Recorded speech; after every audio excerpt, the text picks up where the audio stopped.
तो लास्ट की जो वीडियो थी उसमें हम बात कर चुके हैं हमारा आई गेस क्या बात की थी हमने टोपोलॉजीज। हाँ, तो जो आपकी एलएपी बेस्ड या कंट्रोलर बेस्ड टोपोलॉजीज थी एंड हमने फिर एंटीना जो है हमारे वायरलेस एंटीनाज उनके types and features and characteristics की बात की थी।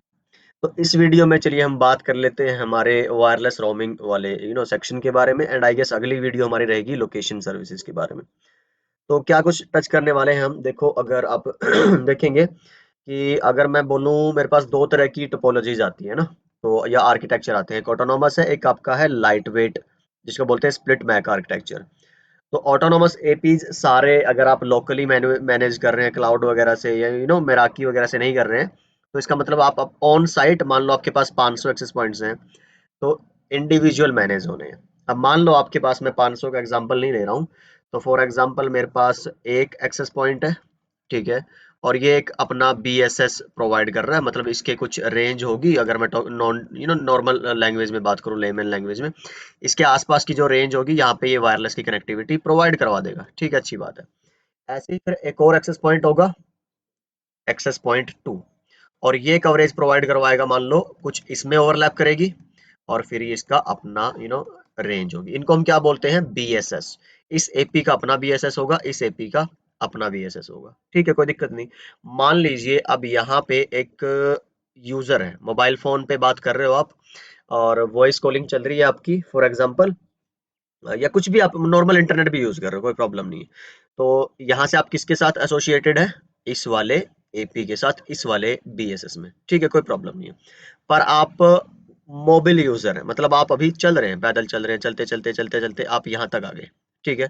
तो आपका जो यहाँ से ध्यान रखिए पहले जो कुछ बातें हैं, ये जो आपका क्लाइंट है या जिसको वायरलेस का स्टेशन बोलते हैं हम, ये एक्टिवली हर एक चैनल पे प्रोब कर रहा है अपने आसपास के सारे एपीज को कह लो या बीएसएस को, ये जानने के लिए कि सिग्नल की स्ट्रेंथ कितनी है। तो जिस भी बीएसएस से, जिस भी नियर बाय एपी से इसको हाईएस्ट स्ट्रेंथ मिल रही होगी, ये उसी से कनेक्ट होगा, ठीक है। तो और मैंने ये भी बताया था शायद, या फिर आई गेस बता चुका हूँ मैं आपको, है ना, जब हमने डब्ल्यूएलसी डिस्कवरी और इन सब की बातें की थी, तो उस टाइम पे हमने डिस्कस किया था कि एपी को जैसे मल्टीपल कंट्रोलर के बारे में पता रहता है, ऐसे आपके क्लाइंट्स को भी, यूजर्स को भी मल्टीपल एपीज के बारे में पता रहता है, ठीक है, कि किस चैनल पे कौन सा एपी कौन सा बीएसएस काम कर रहा है, ठीक है जी। और वो हर किसी से प्रोब रिक्वेस्ट भेजता है, एसोसिएट होता है, और लेकिन जो एक्टिवली वो काम कर रहा होता है वो आपके वन, जो आपको हाईएस्ट स्ट्रेंथ देने वाला एक्सेस पॉइंट है, उसके साथ वो एसोसिएट होता है उस पर्टिकुलर टाइम पे, लेकिन इसको आइडिया जो नियर बाय है सबका रहेगा, ठीक है जी। तो यहाँ आप ये जैसे ही आता है, तो इसने देखा कि यार ये जो मेरा बीएसएस था, एपी1 था, अभी भी इसकी सिग्नल की स्ट्रेंथ अच्छी है इन कंपैरिजन टू अदर जो जिनका मुझे पता है, तो ये इसी से आपका एसोसिएटेड रहेगा, कोई प्रॉब्लम नहीं है, अच्छी बात है।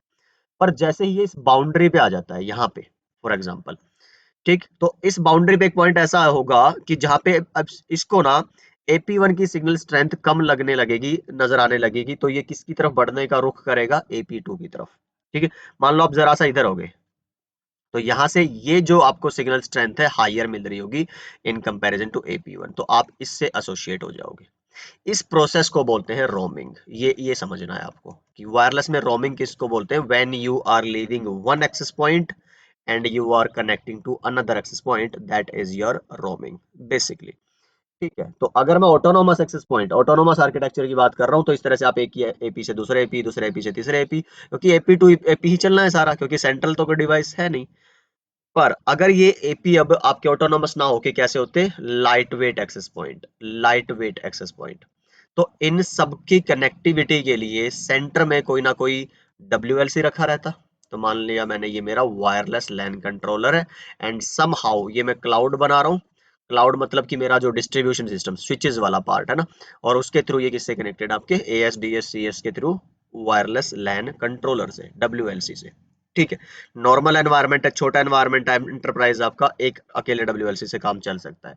ज्यादा बड़ा एनवायरनमेंट है, एक से ज्यादा हो सकते हैं, और बहुत बड़ा एनवायरनमेंट है तो बहुत सारे हो सकते हैं। तो आगे हम बात करेंगे कि कैसे एक ही कंट्रोलर हो उसके बेस पे रोमिंग, जिसको हम बोलते हैं इंट्रा कंट्रोलर रोमिंग, है ना, कि जो दो एपी हैं जिनमें रोम करना है फ्रॉम वन टू अनदर, वो दोनों सेम कंट्रोलर से जुड़े हैं, तो कैसे रोमिंग होनी है, इस तरह से, ठीक है। दूसरा, जब फिर मेरे पास एक और कंट्रोलर है, मान लो मैं अकेले कंट्रोलर की बात नहीं कर रहा, मेरे पास मान लो 10,000 एक्सेस पॉइंट है जो मैनेज करने हैं, तो 5,000 एक WLC कर रहा है और 5,000 दूसरा WLC कर रहा है। अब जो मेरा रोम होगा वो एक एपी मान लो मेरा इससे जुड़ा है और एक एपी मेरा इससे जुड़ा है, तो आप एपी ही चेंज नहीं कर रहे, आप क्या देख रहे हो, WLC भी चेंज कर रहे हो। ठीक है। अब ये जो इंटर कंट्रोलर है, पहले मेरा कैसा था, इंट्रा कंट्रोलर रोमिंग, मतलब कि सारे एपी आपके एक ही WLC से मैनेज्ड थे। ठीक है। पर अब की बार आपका एनवायरनमेंट बड़ा हुआ तो आपके कुछ जो नंबर ऑफ एपीज थे वो एक कंट्रोलर मैनेज कर रहा है और कुछ जो आपके दूसरे एपीज हैं वो दूसरा कंट्रोलर मैनेज कर रहा है। अब उस पे दो केस हो सकते हैं, देखो कि आप, मैंने क्या बना दिया कि एक और मैं ले लूं एग्जांपल यहां से, मान लो एक एक्सेस पॉइंट ये है 304 वाला और एक एक्सेस पॉइंट मेरे पास है मान लीजिए 7,805 वाला, कुछ इस तरह से। ठीक है। तो ये भी मेरा इसी WLC से जुड़ा है और ये भी मेरा इसी WLC से जुड़ा है। चलिए, अब अगर मैं रोम करता हूं फ्रॉम लेट्स से इस एपी से इस एपी पे, तो ये दोनों एक ही WLC से जुड़े हैं, सेम है, तो इसको मैं क्या बोलूंगा, इंट्रा कंट्रोलर रोमिंग। ठीक है। सेम कंट्रोलर से आपके दोनों एपी जुड़े हैं। फिर अगर मैं बात करूं कि मेरा अगर ये एक्सेस पॉइंट कौन से वाला, यही मान लो, चलो कोई बात नहीं, ये अब अगर बात करना चाहता है इस एक्सेस, मतलब कि आप यहां से चल के और आप उस एक्सेस पॉइंट से जुड़ रहे हैं, जो आपका क्लाइंट है, जो यूजर रजिस्ट्रेशन है, वो यहां से छोड़ के इधर जुड़ रहा है। अब आप देखोगे ये किससे जुड़ा है, फिर किसी दूसरे डिफरेंट कंट्रोलर से, तो इसको बोलते हैं इंटर कंट्रोलर रोमिंग। तो समझ आ रहा है, सेम कंट्रोलर पे हो आप तो इंट्रा कंट्रोलर रोमिंग, और आपका कंट्रोलर चेंज हो रहा है एपी के साथ साथ, then you are doing the inter controller roaming. ठीक है। इंट्रा कंट्रोलर रोमिंग हमेशा होती है लेयर 2। ठीक है। और इंटर कंट्रोलर जो आपकी है वो क्या बोलते हैं, लेयर 2 लेयर 3 दोनों हो सकती है, लेयर 2 लेयर 3 दोनों। चलिए,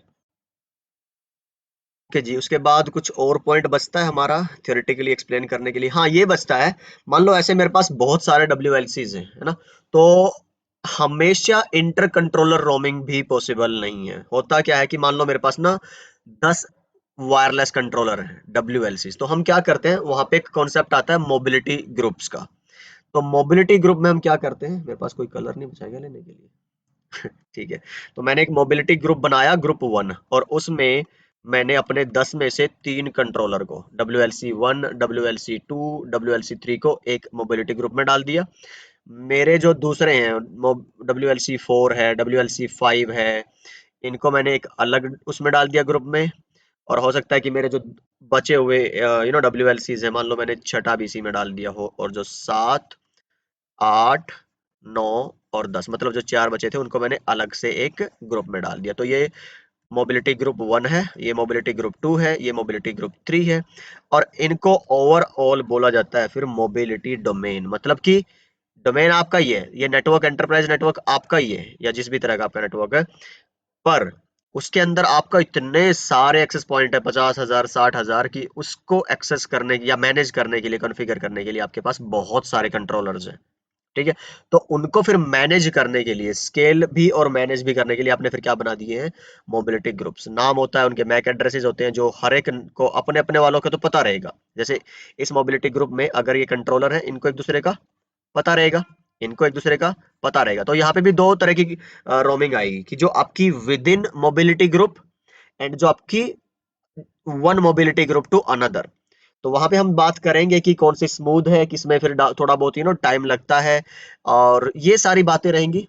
यहाँ पे अगर आप देखो, ऑलमोस्ट हम ये सारी चीजें थ्योरेटिकली एक बार टच कर चुके हैं। Roaming here, controller based, intra controller, inter controller, layer 2 layer 3, ये सेपरेट वीडियो में हम बात करें। तो अगली वीडियो जो मैं बनाऊंगा उसमें थियोरी के साथ ये सारी बातें जो हमने देखी हैं, इसको विजुअलाइज करके पूरे प्रॉपर डायग्राम्स रहेंगे हमारे पास। लैब का तो आपको पता है कि मैं आपको ये फिजिबल भी नहीं है दिखा पाऊँ, पर हाँ, आपके समझने की सारी चीजें जितनी भी हमारा CCNP अनकोर और इसमें है, वो मैं जरूर कवर करूंगा। तो I see you guys in the next video. I hope this was informative.